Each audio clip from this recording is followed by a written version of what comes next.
What's up guys, welcome back to the channel. Today we're going to be looking at adding a kill switch to your car. Maybe your car's been stolen and you want to protect it from being stolen again, hopefully not.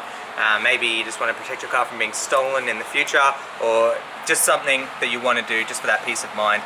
Now, it is always good to have an alarm, and we will do videos on alarm systems, but this is a more concealed way to protect your car, as well as, you know, if someone manages to get the key and you've got the switch on, or off rather, they can't start the car, they can't hotwire it, they can't do anything with it. When the switch is not activated, you cannot start this car. Now this will work on most cars. We're working on a 2005 Mazda 3, which is my little work box. Let's jump into it. Alright guys, some of the things we're going to need for this job, we've got some wiring here, black wiring if you can, it's just more concealed. Some electrical tape, a knife, wire strippers, a switch with the corresponding lugs on the back, some solder and a soldering iron, and here we have a test light as well. So these are the little bits and pieces we're going to need for this job. So the first step here guys is to locate the fuel pump. Now in a lot of cars it's going to be under the back seat, but it also might be in the boot, so it's easy to check the boot first. You can just go ahead and lift up the back carpet and have a look in there. Otherwise, first thing you want to do is right down underneath here where my hand is, there may be a bolt on the carpet, so the bottom of the seat is held into the body with a bolt. Look for that first, just by feeling around. If you can tell there's no bolts, you might just be able to lift up, and it's just held in by clips. So in this case, it's just held in by clips. Then we can lift up and out. So this is the fuel pump, this is the wiring going to the fuel pump. So we can see it's it's concealed very well. We've got some tape around some conduit, and then it's mounted here. Okay guys, so the fuel pump is right here. This is the wiring that we were just looking at a second ago, and it goes right here into a main loom. So what we want to do is see where it connects to the main loom. Okay, right here where my finger is. And we will make our connection here so that we can use our knife and cut this tape, and then open up the conduit, find the wiring we want, snip it, and then tape it all back up, and it will never look like it was touched.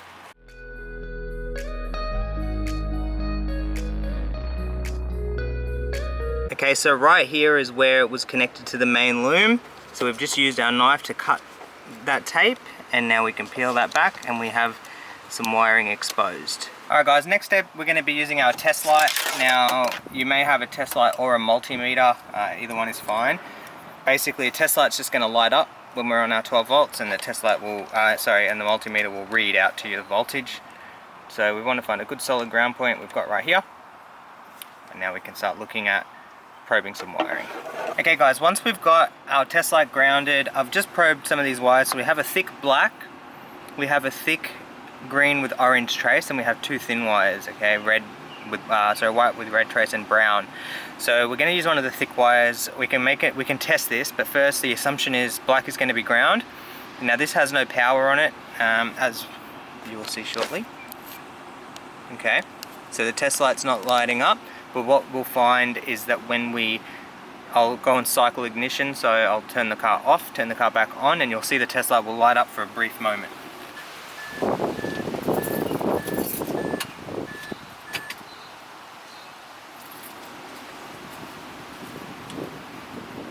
Okay, so we've seen that test light light up briefly, so that's the wire that we're going to go ahead and use. Now if you're reading a multimeter, it's going to spike to 12 volts very quickly and then jump down. Alternatively, you can use the ground wire as well.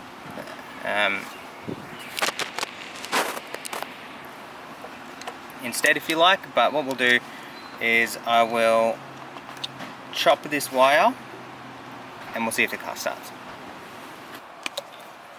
Alright, wire chopped, let's go ahead and try and start the car.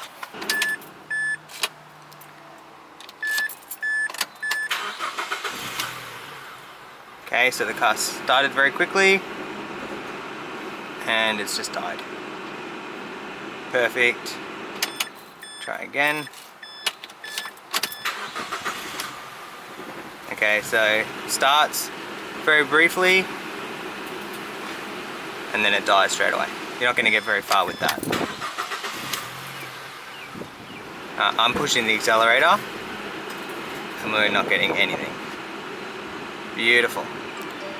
Guys, so just so it all makes sense to you, we've got those two wires disconnected, so what we will be doing is just putting them on a switch. So one wire to here, one wire to there, and then obviously when the switch is off they're not connected, and when the switch is on they are connected. We'll use our wiring that we've got to extend these two wires, so we'll have one wire on this, one wire on this, we'll extend them to the front. You can even just put a very small amount of wire on those two wires there and just extend the switch to somewhere, you know, under the carpet around here, and leave it at the back if you like. You can extend them to the front, and you can get very creative. What I mean by that is this is our roof light switch. We can remove the panel, okay, unplug the light from this switch here and just use that switch as your on-off switch. So instead of this being your on-off switch and you hide that somewhere in the car, you run the wiring to here and you can modify this switch to make it work. So that's one way of doing it, and that is a bit more in depth, so we can look at something like that in the future. But just so you guys know, you know, you can get really creative. With this switch here, it's just about hiding it the best that you can.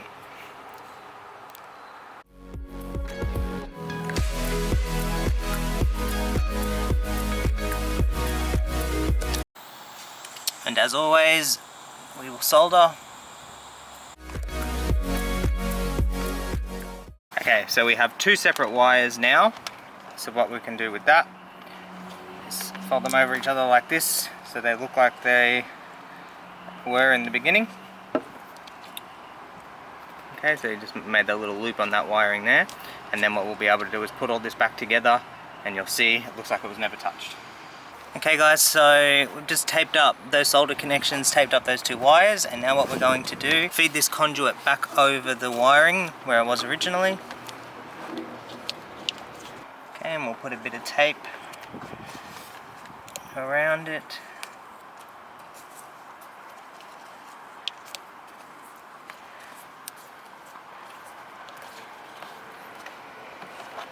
Okay, and we just feed it back to where it was. Okay, so we've just got our wiring coming out here. We can remove this panel and start running it to the front. But if you're a robber and you come and look for the fuel pump, if you see a bunch of aftermarket wiring, you can easily reconnect them, or, you know, whatever, if you see something fishy going on. But if you look at this, you're not going to know that the fuel pump's been touched. It just looks like factory. Okay, so that's the best way to do it. Okay, next up is the rear kick panel. So you can almost just do this with your hands. It's very, very easy to remove. Okay, I'm just going to pull my hands underneath, loosen up some of these clips. Okay, just like that. And then what we can do is run our switch wiring. So like we said, we've got those two wires. Start running it underneath that panel. Okay, under the carpet.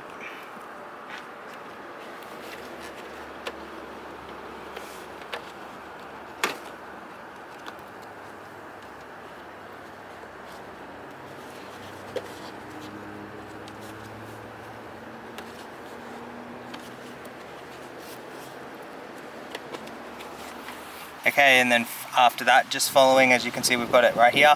You can just tuck that underneath this panel. You can remove this panel if you want. I'm just showing you a nice fast DIY way of doing this. And then we'll meet the wiring over at the front of the car. Okay guys, now we're at the front of the car. So this is that other panel we were looking at. From the inside, we've tucked in our wiring, and I've just tucked it to about here. So what we'll do next is remove this panel. Same thing, if you have plastic panel removal tools, good. If not, very easy. Okay, just use my hand there, and then you can just put a bit of pressure here, and it comes up. Nice and easy, all the clips are intact. Alright, if you can see that. Now, from here, these are the two wires. So what we'll do is look at crimping. So we're just going to strip one, strip two,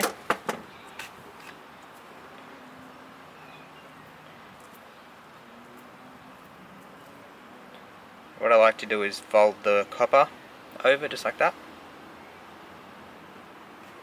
Okay. Put our pins on. So if you've got wire strippers, they'll have crimpers on them as well. Well, hopefully they do. Okay, so switch off. Try and start the car.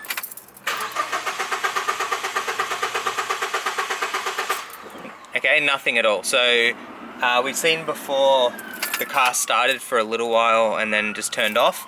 There was probably still a bit of petrol left in the engine. And we'll just switch that on and start it up straight away. Okay. Switch is off. The car will run and then it will stop. And that is it. So what I'm gonna do in this car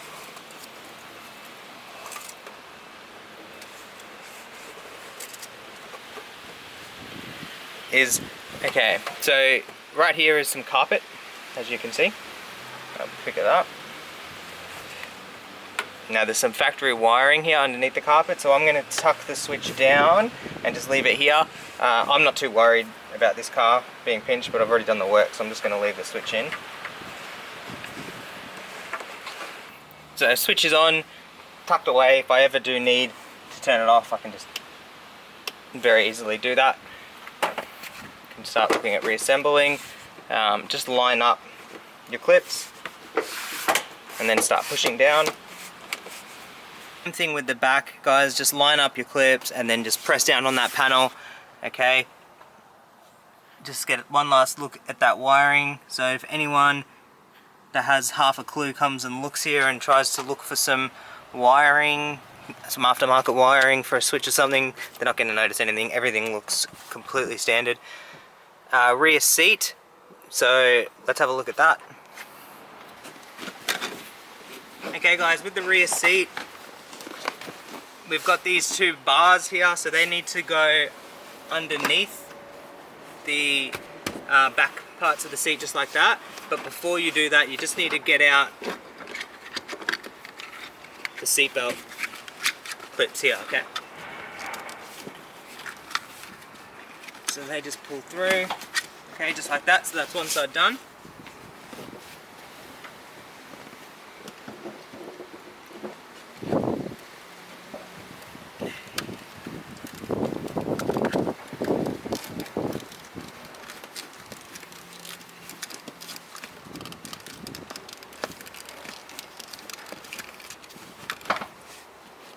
And that's the other side done, and then you can just line up those clips, push down, push down. Oh. Make a liar out of me. Okay, sometimes the clip might go with you, so just take it back out of the seat, push it back into the body of the car, and then press down. And that is it, guys. That is how you add a kill switch to your car. So thank you for watching. If there's anything else you want to see, drop a comment below. Like the video, subscribe to the channel, and we'll catch you in the next one.